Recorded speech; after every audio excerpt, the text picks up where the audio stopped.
Assalamualaikum warahmatullahi wabarakatuh. Berjumpa kembali dengan saya Santos Sabah. Saya di area Tangerang ya, di Hotel Ibis Tangerang. Beberapa hari yang lalu saya tidak mengupload tentang kesejarahan, tapi saya upload yang saya anggap lebih penting. Jadi dalam perjalanan kehidupan saya mencari kesejatian sejarah Nusantara, juga kesejatian budaya Nusantara, bersamaan itu juga sebenarnya mencari kesejatian diri saya pribadi untuk mendekatkan diri kepada Sang Maha Pencipta Allah Subhanahu wa Ta'ala. Jadi dunia sekarang ini adalah dunia media sosial yang marak sekali ya. Jadi pandangan umum terhadap apapun itu bisa ada di media sosial, tergantung dari apa yang disebarkan oleh konten-konten di media sosial.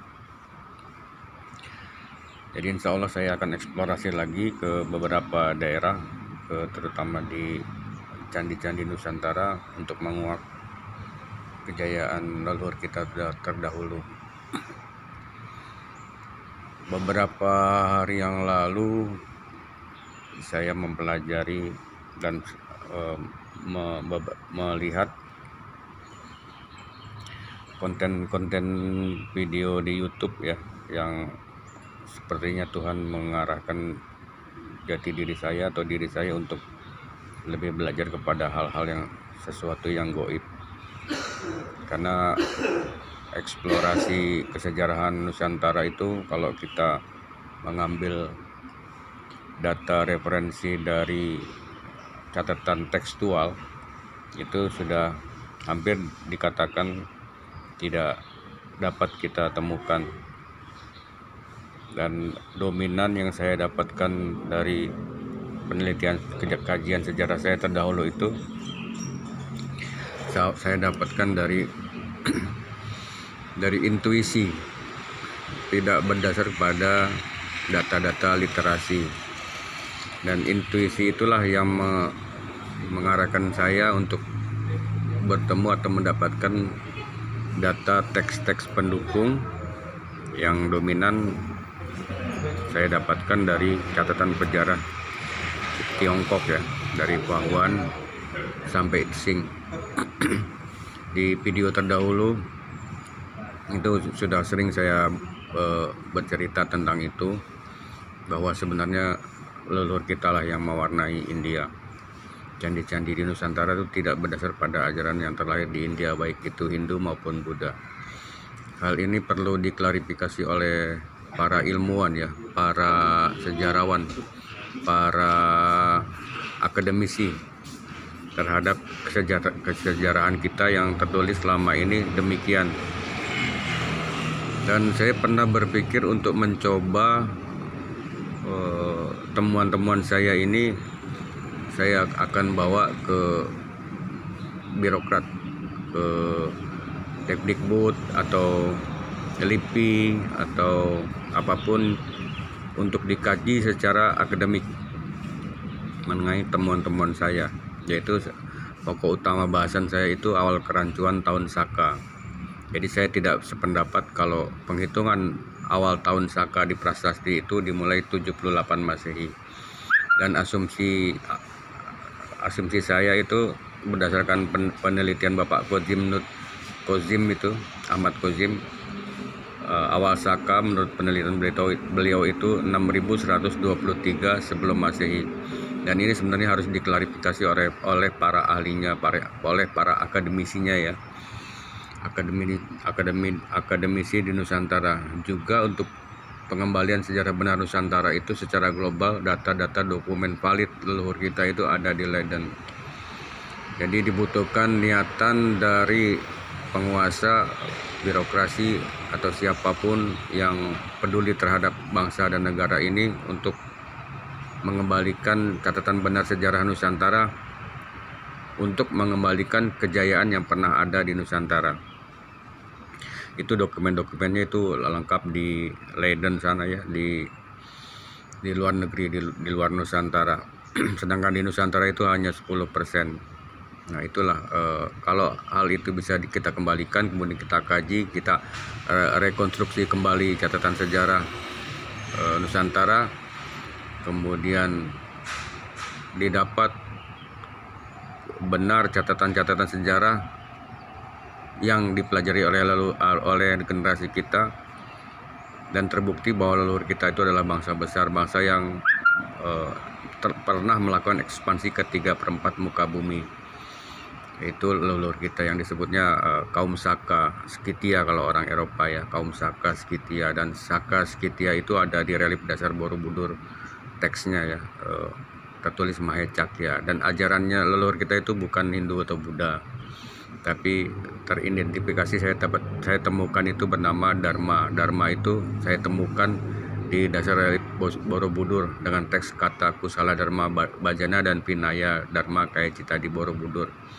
Dan Borobudur itu tidak berdasar pada ajaran yang terlabelkan saat ini adalah berdasarkan ajaran Buddha, dan atau Prambanan itu bukan berdasar pada ajaran Hindu yang terlahir di India ya, tapi ajarannya adalah untuk perwakilan dari candi-candi itu. Borobudur yang dianggap Buddha, kemudian Prambanan dianggapnya Hindu, itu tidak benar, tidak tepat. Dan ajarannya itu saya temukan teridentifikasi bernama Dharma. Dan Dharma itu ada di relief dasar Borobudur yang saat ini tertutup ya, dengan teks kata Kusala Dharma Bajana dan Vinaya Dharma Kaya Cita. Dan secara global ajaran Dharma itu terleluhur kita terdahulu ya, baik masa Masehi maupun sebelum Masehi itu sudah mengakui adanya satu Tuhan monoteis yang widitunggal, yang widiwasa, acintya. Monoteis kalau dalam ajaran Islam itu namanya tauhid. Sebelum Masehi, sebelum yang mulia Siddhartha Gautama terlahir, sebelum Kanjeng Nabi Muhammad terlahir di Arab sana, itu leluhur kita sudah monoteis, sudah mengakui eksistensi adanya satu Tuhan. Tidak menyembah roh-roh, tidak menyembah setan, tidak menyembah goib-goib yang selama ini terpublikasikan demikian. Itu sangat merugikan ya. Jadi leluhur kita tuh tidak demikian, tapi sudah percaya kepada adanya satu Tuhan yang widitunggal. Dan saat Islam masuk ke Nusantara itu mudah diterima oleh warga Nusantara karena basicnya atau dasarnya sudah mempercayai adanya satu Tuhan ya, seperti itu. Kita kembali kepada isu besar saat ini ya. Jadi sekarang ini tanggal 2 Maret 2025. Jadi hampir 3 minggu yang lalu saya memperhatikan video konten dari beberapa konten ya, kepada hal-hal yang menyebabkan keadaan hal-hal yang menyebabkan kepada yang disebutnya goib, yaitu di salah satunya adalah konten dari Gus Samsudin atau channelnya itu Mbah Din Saridin, itu yang sering saya lihat. Kemudian ada yang untuk konten lainnya yang berkaitan dengan goib, yaitu Mata Putih dan satu Ustadz Nasirin. Nah itu tiga channel tersebut yang saya selalu perhatikan. Dan 3 hari yang lalu ini tersedia di media sosial, dan hampir 3 hari yang lalu ini channel dari Gus Samsudin itu atau channel Mbah Din Saridin itu tidak tayang. Nah, tidak tayang. Jadi setelah saya searching di beberapa media sosial, terpublikasi bahwa Gus Samsudin itu dianggap penyebar ajaran sesat, dianggap menistakan agama. Nah itulah publikasi yang salah oleh media massa ya, media sosial, yang tanpa mengklarifikasi ikut menjustifikasi channel dari Gus Samsudin itu dianggap penyebar ajaran sesat. Jadi kalau teman-teman perhatikan ya, udah 1 minggu saya perhatikan, Gus Samsudin itu membuat channel itu bukan settingan, tapi dia tuh real membuat settingan. Jadi Gus Samsudin itu atau channel Mbah Din Saridin itu sebenarnya dia melawan, mengcounter ajaran-ajaran yang dilakukan oleh dukun-dukun yang musyrik atau mempercayai kekuatan selain kekuatan Allah Subhanahu wa Ta'ala. Itulah yang dilawan oleh Gus Samsudin, memberantas kemusyrikan, memberantas kesyirikan. Itulah yang dilakukan oleh Gus Samsudin. Jadi beliau saya anggap anak muda yang berani melakukan itu. Jadi banyak kalau kita lihat di media sosial, diantaranya itu Ustadz Nasirin ya, yang beliau juga Ustadz Nasirin juga melakukan hal itu, tapi dia langsung mendatangi dukunnya dan melakukan pertarungan langsung dengan dukun. Begitu juga Gus Samsudin itu. Jadi Gus Samsudin itu malah sampai membuat sayembara dukun siapapun yang berani santet Gus Samsudin akan diberi hadiah 1 miliar. Nah, itu teknik yang dilakukan Gus Samsudin ya. Jadi beda dengan yang dilakukan oleh Ustadz Nasirin. Kalau Ustadz Nasirin itu dia mencari dukun, kemudian dia lawan, diberantas, ditaklukkan. Tapi Gus Samsudin membuat sayembara bagi siapapun dukun yang bisa menyantet dia akan kasih hadiah 1 miliar, hitam di atas putih, tulis materi gitu ya. Nah, di video saya juga saya upload ini tentang Gus Samsudin di bagian bawah ini. Saya kasih juga nomor WA-nya beliau Gus Samsudin. Jadi para dukun yang ingin melawan Gus Samsudin silakan ya hubungi nomor tersebut, kemudian bertarunglah kalian. Jadi ini saya anggap bagus ini Gus Samsudin ya. Jadi beliau itu kontra dan ekstrim, berani menantang para dukun santet. Jadi saya anggap bagus karena apa? Daripada dukun santet itu melakukan santet dengan bayaran kecil, lebih baik dia santet 1 orang berhasil dapat 1 miliar gitu. Dan ini akan mengurangi pasien-pasiennya ya, pasien-pasiennya yang akan menjadi terjerumus dalam kemusyrikan, percaya kepada kekuatan selain kekuatan Tuhan, selain kekuatan Allah Subhanahu wa Ta'ala ya. Jadi dengan menggunakan media setan, kemudian dia lakukan pembunuhan via dukun santet itu untuk membunuh orang yang dia tidak sukai. Baik, jadi semua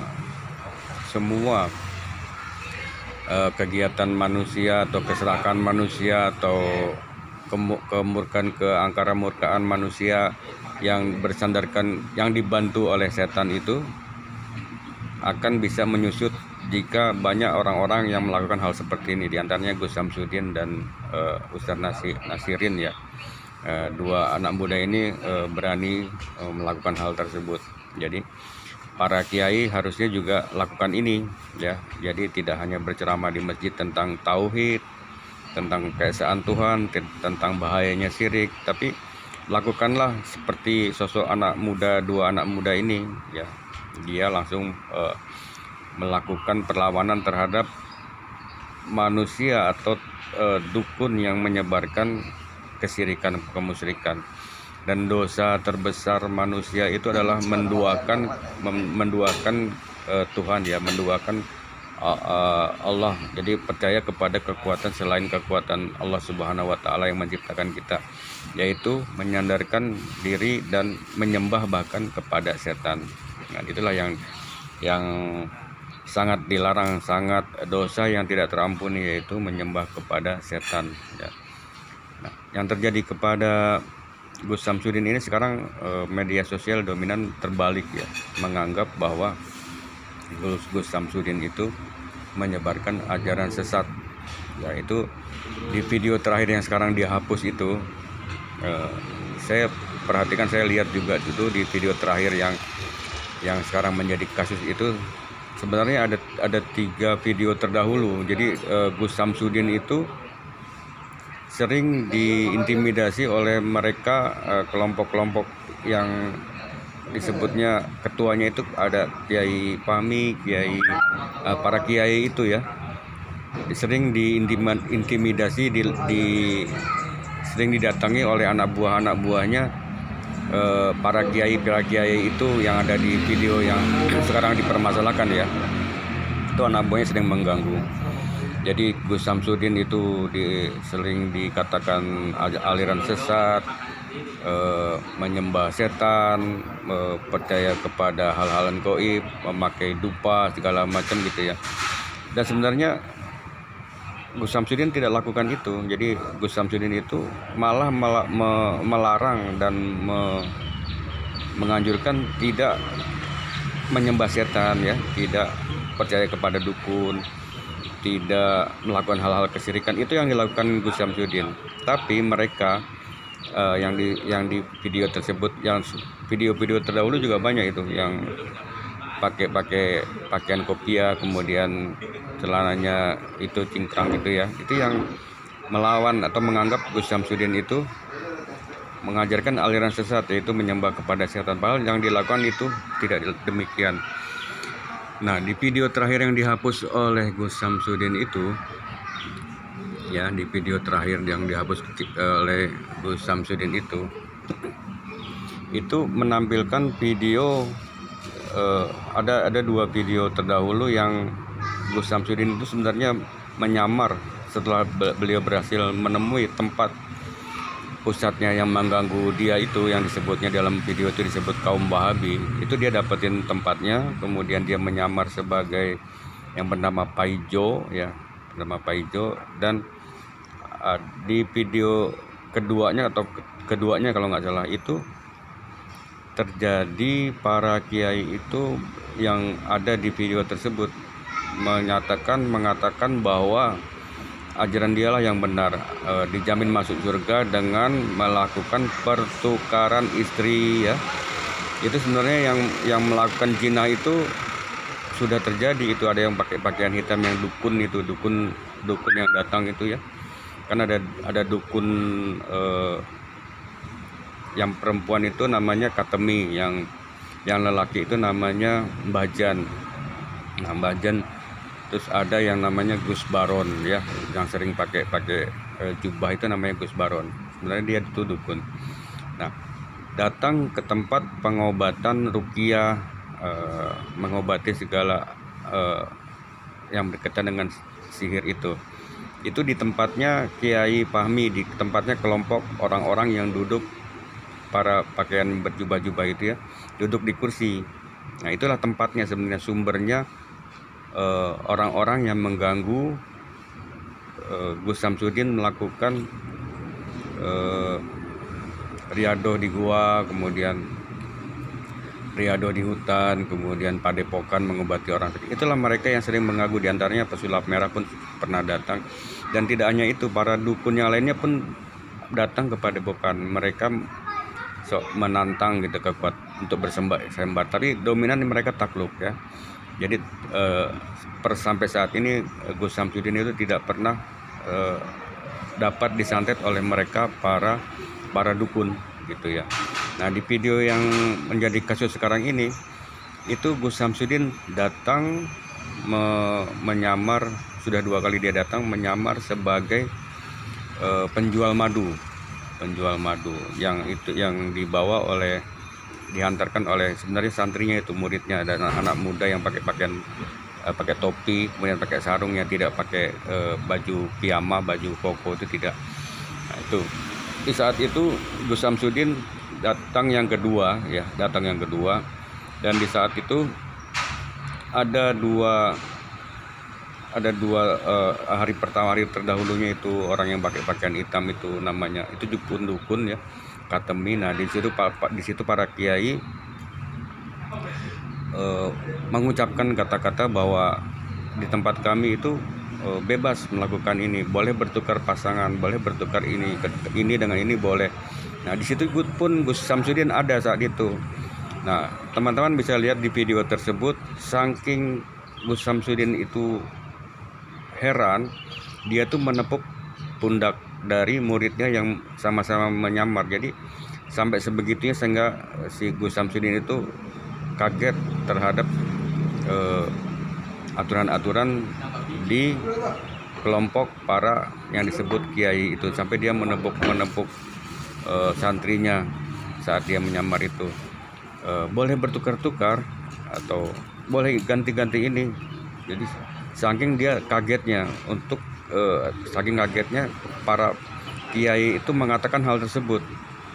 Kemudian di video terdahulu saat yang perempuan pakai hitam-hitam itu, namanya itu dukun Katemi, itu untuk membebaskan dukun yang disandra oleh Gus Samsudin. Ada seorang dukun yang dahsyat dan kemudian ditaklukkan sampai diikat di dalam gua itu oleh Gus Samsudin untuk ditobatkan, ya, bukan untuk menyiksa tapi untuk menobatkan dukun yang bernama Suroto itu. Nah, dukun perempuan Nyi Katemi itu datang ke tempat para kiai itu minta tolong untuk melepaskan Ki Suroto yang disekap oleh Gus Samsudin. Jadi di video kejadian saat Katemi ingin minta tolong kepada para kiai itu, kemudian ada di video tersebut ada Mbah Jan, kemudian ada juga Gus Samsudin di situ. Jadi Gus Samsudin itu mendengar, melihat apa yang dikatakan Nyi Katemi itu, dan kemudian karena para kiai tersebut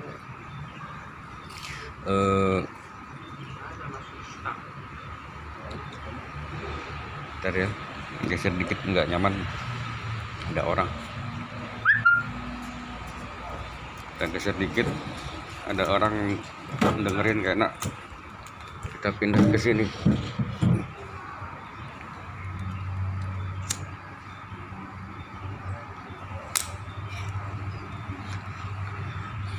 Kiai dukun wanita yang Nyi Katemi itu pun digilir oleh mereka sebagai persyaratan untuk Nyi Katemi yang kekasih dari Nyi Katemi itu kan Suroto itu kan disekap oleh Gus Samsudin di gua untuk menyadarkan, bukan untuk disiksa ya, karena ilmunya dahsyat Ki Suroto itu. Nyi Katemi minta tolong ke para kiai itu untuk dibebaskan, tapi persyaratannya Nyi Katemi harus mau melayani para kiai tersebut. Dan astagfirullahaladzim, Nyi Katemi di video tersebut, ya ini real saya anggap ya, karena saya sering memperhatikan sekali video-video Gus Samsudin itu tidak ada settingan ya, tidak ada, sekali lagi saya bilang tidak ada settingan. Dan dukun wanita Nyi Katemi itu mau melayani beberapa kiai yang duduk di kursi itu, kecuali satu orang, ada kiai yang di pojok itu, dia tidak mau melakukan karena dia bilang saya tidak dulu, dia bilang. Kemudian digilirlah Nyi Katemi. Di video tersebut para kiai yang sudah melakukan perzinahan itu keluar, kemudian yang lainnya bergantian masuk ya. Nah, di sini saya videokan, saya klarifikasi video tersebut ya, sebagai pengamat yang menyaksikan bahwa saya tidak dalam menyebarkan ajaran sesat tersebut, tapi saya mengklarifikasi apa yang dilakukan oleh Gus Samsudin terhadap para kiai yang video tersebut oleh Gus Samsudin sekarang sudah di take down karena terjadi kegaduhan ya. Jadi saya mengklarifikasi, saya lakukan ini sebagai satu sahabat untuk mengklarifikasi apa yang dilakukan Gus Samsudin, bahwa Gus Samsudin itu bukan penyebar ajaran sesat, tapi Gus Samsudin itu yang memberantas ajaran sesat ya, ajaran sesat terutama tentang kemusyrikan yang dilakukan oleh dukun-dukun, kemudian yang dilakukan oleh kelompok para kiai yang ada di video tersebut, itulah yang dilawan ya. di video terakhirnya Gus Samsudin itu datang juga masih menyamar sebagai penjual madu yang bernama Paijo ya, bernama Paijo. Dia menyamar kembali, kemudian pada malam itu dia datang, ada ya, dengan masker. Gus Samsudin ditutup masker, kemudian pakai jaket yang ada tutup kepalanya, kemudian kacamata hitam. Itulah Gus Samsudin ya, kalau teman-teman lihat di video yang sekarang menjadi kasus. Nah, di saat itu juga datang seorang wanita yang ingin mengaji ya. Dia mengaku sebagai LC atau apalah. LC itu untuk karaoke, itu perempuan yang gemuk. Nah, itu berniat untuk mengaji ke situ. Kemudian di video itu dikatakan oleh para kiai itu harus dengan melakukan persyaratan, diantaranya bisa melayani para orang-orang yang dianggap kiai yang duduk di kursi itu. Tapi yang sepertinya terlihat bernafsu itu yang pakai pakaian hijau dan sorban hijau itu di video tersebut, sampai dia menyentuh si perempuan yang baru datang itu, yang mengaku bekerja sebagai pelayan karaoke itu.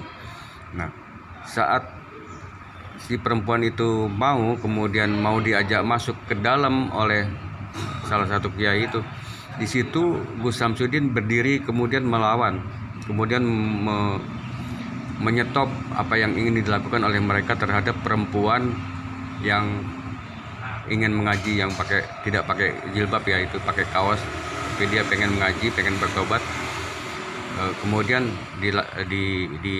dikatakan persyaratannya adalah seperti ini mau melayani. Kemudian setelah karena mungkin si perempuan itu ingin bertobat, kemudian dia siap untuk melakukan hal itu karena dijanjikan dia terbebas dari neraka dan dijamin masuk surga. Itu yang dikatakan oleh para kiai tersebut ya. Nah, saat mau diajak masuk ke kamar si wanita itu oleh salah satu kiai yang baju hijau kalau nggak salah itu ya, karena videonya sudah dihapus ya. Disitulah Gus Samsudin bangkit dan menyetop. Dia memukul tangan atau tangan si kiai itu didorong, kemudian memerintahkan si wanita itu untuk pulang. Nah, itu terjadi perdebatan, dan seperti biasa saya anggap, karena video itu tersebut dipotong ya sampai situ ya. Seperti biasanya kalau Gus Samsudin lakukan itu, dia akan melakukan perlawanan ya, perlawanan tidak dengan fisik tapi secara keilmuan. Jadi dukun dan Gus Samsudin itu di video terdahulu itu selalu disajikan tidak dengan fisik tapi adu ilmu, istilahnya adu ilmu goib, dan di situ sering terjadi ledakan api karena benturan energi gitu ya. Versi Gus Samsudin itu terjadi api karena benturan energi negatif dan positif sehingga meledak, dan itu banyak di video-video terdahulu Gus Samsudin. Jadi klarifikasinya seperti itu teman-teman ya. Jadi tolong teman-teman tidak terpengaruh oleh media massa yang menjelekkan atau memfitnah atau menyebarkan fitnah terhadap Gus Samsudin, yang sebenarnya Gus Samsudin itu tidak lakukan atau tidak menyebarkan ajaran sesat, tapi beliau Gus Samsudin sebenarnya memberantas ajaran yang sesat ya. Ya. Ya seperti itu teman-teman ya. Jadi tolong media massa pun tidak melakukan penyebaran fitnah tanpa dasar. Sekarang proses polisi sedang meneliti, dan saya berharap MUI pun bisa meneliti secara jelas, secara detail, untuk bisa mengangkat kasus ini secara gamblang, secara jelas, tidak abu-abu. Dan saya berharap media massa apapun tidak melakukan penyebaran berita yang belum jelas ya. Jadi kalian tidak menjadi salah satu di antara para penyebar fitnah. Jadi salah seorang pemuda yang menegakkan kebenaran, menyebarkan ajaran tauhid, memberantas kemusyrikan, memberantas ajaran sesat, itu adalah Gus Samsudin. Jadi Gus Samsudin tidak menyebarkan ajaran sesat, tapi yang dilawannya adalah ajaran-ajaran sesat ya. Semoga bisa dipahami video ini untuk mengklarifikasi berita yang beredar di media massa Ya, video ini dibuat untuk mengklarifikasi berdasarkan kacamata para penonton atau pengamat video yang dibuat oleh Gus Samsudin. Ya, mudah-mudahan ini bermanfaat. Kita tidak termakan oleh fitnah-fitnah, isu-isu yang tanpa dasar. Tapi saya jelaskan di sini untuk mengimbangi media massa yang beredar. Saya katakan bahwa Gus Samsudin atau channel Den Mbah Saridin itu bukan menyebar ajaran sesat, tapi beliau Gus Samsudin itu menegakkan kalimat tauhid la ilaha illallah Muhammad Rasulullah, memberantas kemusyrikan, membantu orang miskin. Beliau punya pondok pesantren gratis ya. Gus Samsudin bekerja menegakkan kebenaran, memberantas kemusyrikan dengan memerangi dukun-dukun yang menyebarkan ajaran sesat atau bersandar kepada ajaran setan atau menyembah setan. Tapi Gus Samsudin melakukan hal perlawanan terhadap hal tersebut ya. Jadi sekali lagi saya katakan, saya Santo Sabah sebagai pengamat channel Gus Samsudin menyatakan atau mengklarifikasi bahwa Gus Samsudin bukan menyebarkan ajaran sesat. Semoga bisa dipahami dan bermanfaat. True Black History of Indonesia, bahwa lalu kita adalah bangsa besar yang pernah menguasai 3/4 muka bumi. Assalamualaikum warahmatullahi wabarakatuh. Om Swastiastu, Salam Rahayu, Santo Sabah.